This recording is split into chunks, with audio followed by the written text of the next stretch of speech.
ایک لڑکا اپنی والدہ کو ہسپتال لے گیا۔ اس کی والدہ کی دماغی حالت کافی خراب لگ رہی تھی۔ وہ بڑے پیار سے اپنی ماں کو کرسی پر بٹھاتا اور اگلے لمحے وہ پھر سے اٹھنے کی کوشش میں لگتی رہتی۔ اسی عالم میں اس لڑکے کی ماں نے اس کے ہاتھ میں زور سے کاٹا۔ اس کے بعد بھی وہ لڑکا صبر اور ادب کی تصویر بنا رہا۔ اس کے بعد اس کی والدہ نے بچوں کی طرح ضد کی کہ اسے چپس کھانی ہے۔ وہ لڑکا والدہ کو بہلا کر باہر گیا اور پھر ان کے لیے چپس لے آیا۔ چپس کھاتے ماں بہت خوش ہوئی اور پھر بیٹے نے رومال سے ماں کا منہ صاف کیا۔ یہ سب کچھ ڈاکٹر حیرت سے دیکھتا رہا۔ جب اس لڑکے نے والدہ کو چیک اپ کے لیے ڈاکٹر کے سامنے بٹھایا تو ڈاکٹر نے اس سے پوچھا کہ یہ تمہاری کیا لگتی ہیں؟ اس نے ڈاکٹر کو جواب دیا کہ یہ میری والدہ ہے۔ ڈاکٹر بولا کہ ان کی یہ حالت کیسے ہوئی؟ لڑکا بولا کہ جب میں چھوٹا تھا تو میرے والد میری والدہ کو چھوڑ کر چلے گئے۔ میری والدہ کو اس بات کا اس قدر گہرا صدمہ لگا کہ ان کے ہوش جاتے رہے اور یہ دماغی توازن برقرار نہ رکھ سکیں۔ جب میں چھوٹا تھا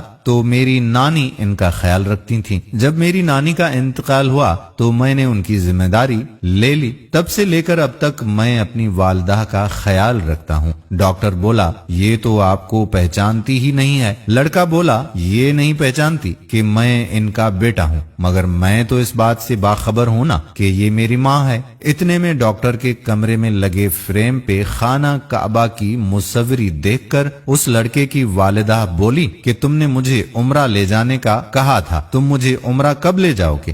وہ والدہ سے بولا کہ ہم جمعرات والے دن جائیں گے۔ عمرہ؟ ڈاکٹر بولا ان کو اس حالت میں آپ عمرہ کے لیے لے جائیں گے؟ یہ تو آپ کے لیے کافی دشوار ہوگا۔ لڑکا بولا کہ میری والدہ مجھ سے جب عمرہ جانے کی درخواست کرتی ہے میں انہیں لے جاتا ہوں، اور تو اور میں رات کو جب سوتا ہوں تو اپنے پیر کے ساتھ ان کا پیر باندھ کر سوتا ہوں تاکہ یہ اپنے آپ کو نقصان نہ دیں۔ ان ماں بیٹے کے چلے جانے کے بعد ڈاکٹر نے رو دیا، کیونکہ اس نے آج سے پہلے اس قدر ماں کی خدمت کرنے والا فرما بردار نوجوان دیکھا ہی نہیں تھا۔ اس لڑکے کی ماں کو بالکل شعور نہیں تھا کہ وہ لڑکا اس کا بیٹا ہے، مگر وہ لڑکا اپنی ماں کو انتہائی پیار سے بچوں کی طرح سنبھال رہا تھا۔ حالانکہ اگر اس کی جگہ کوئی نافرمان اولاد ہوتا تو پاگلوں کے ہسپتال میں پہنچا کر آ جاتا، مگر وہ جانتا تھا کہ جس دقت سے وہ ماں کی خدمت کرے گا اللہ اس قدر اس سے راضی ہوگا